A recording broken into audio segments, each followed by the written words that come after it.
Welcome to This Explainer. Today, we're doing something really cool.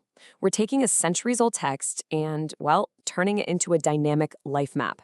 We're going to dive into the 16 most powerful pieces of advice from King Solomon, a figure historically renowned for his unmatched wisdom, and we'll discover how his ancient counsel offers incredibly practical guidance for our decisions, our finances, and our character today. You know, it's so easy to assume that in our hyper-connected, fast-paced world, ancient wisdom is just a relic of the past, right? But what if the ultimate life hack is actually centuries old? Let's explore how these timeless foundations can cut through today's uncertainty and offer a truly safe, purposeful path forward. So, here's how we've organized Solomon's 16 lessons. We've got 4 distinct pillars. First, guarding your inner foundation. Second, mastering work and discipline. Third, navigating relationships and words. And finally, living with intentional purpose. Okay, let's jump right into section 1, guarding your inner foundation, which is really the core of ancient wisdom. Because you see, true transformation always starts from the inside out. Solomon demands we vigilantly guard our inner space, our heart. Why? Well, if it's filled with bitterness, envy, or fear, literally every choice you make is tainted.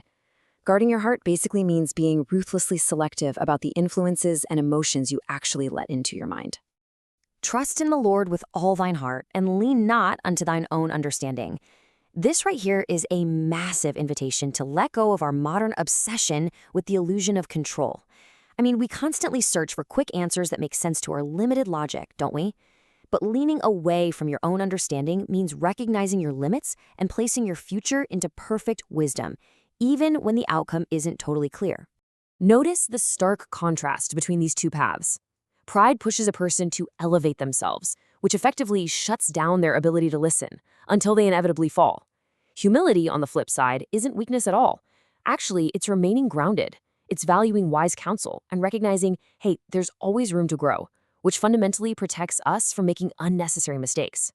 So mastering your own impulsive reactions is a far greater victory than any outward achievement. Think about it. When you're under pressure or frustrated or just plain angry, knowing exactly when to hit the pause button prevents those reckless choices you're going to deeply regret later. Governing your spirit isn't just a one-and-done event. It's a daily victory that really solidifies your inner foundation. Moving on to section 2, mastering work and discipline, or daily effort and antiquity. Ancient wisdom cared deeply about your daily habits. It teaches that the slack hand of negligence inevitably leads to a lack of resources, right? While the diligent hand builds lasting results. True prosperity requires giving your absolute best even when nobody is watching, and that's a principle that applies just as much to your personal growth as it does to your financial wealth. Seriously, before you download another modern productivity app, look at the ant. Solomon breaks down its habits to prove that success really comes from unglamorous, faithful actions. The ant doesn't need a micromanager looking over its shoulder. It works diligently, it acts in the proper season, and it prepares for tomorrow. Adopting the discipline of the ant prepares you for the inevitable challenges of the future. Listen to this. The thoughts of the diligent tend only to plenteousness, but of everyone that is hasty only to want. This is such a timeless warning against our modern hustle culture desire for overnight success. Acting hastily leads to impulsive failure. The truth is, so many of our failures could be entirely avoided with just a little more reflection and preparation instead of just rushing blindly forward. And wise living isn't about spending everything you have. It's about maintaining prudent reserves. The foolish live only to satisfy immediate desires, which just leads to wasted resources and blown opportunities. But the wise, they understand that life has seasons. They maintain both physical and spiritual reserves, ensuring that when the difficult days do arrive, they've got the strength and the means to remain firm. All right, let's look at section 3, navigating relationships and words, focusing on social dynamics. Once your inner foundation and work ethic are set, you've got to navigate the people around you. Look, friendships are never neutral. Walking with the wise naturally pulls you upward, but the company of fools influences you subtly through casual conversations, slowly but surely steering you toward painful choices. You absolutely have to protect your journey by being highly intentional about who gets a front row seat to your life. And honestly, incredible self-control is required in how we communicate, because life and death literally reside in the tongue. Words aren't just empty air.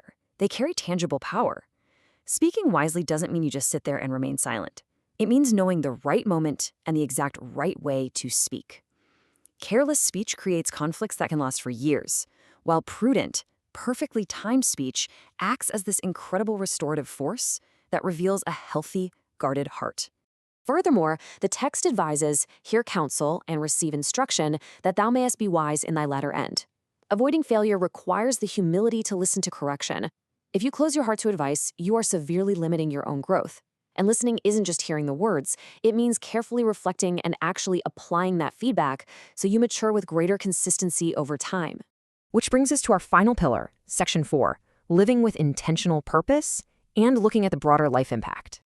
This is where individual wisdom turns into world impact. True generosity goes way beyond financial transactions. When you give your time, your attention, and your kindness, you basically become a channel of blessing. What you pour into others almost always returns to you in the form of deep peace and lasting purpose. God values quiet integrity far more than outward displays of religiosity. Justice means choosing truth daily and treating people fairly without any hidden motives. And faithfulness, that's doing what is right repeatedly, even when absolutely no one is applauding you. Together, these yield a trustworthy character and lasting blessings, proving that true prosperity really has no shortcuts.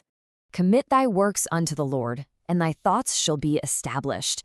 Surrendering your plans entirely is the ultimate key to living with intentional direction. A life without purpose is easily confused by circumstances, but when you truly understand why you're doing something, your path becomes incredibly steady.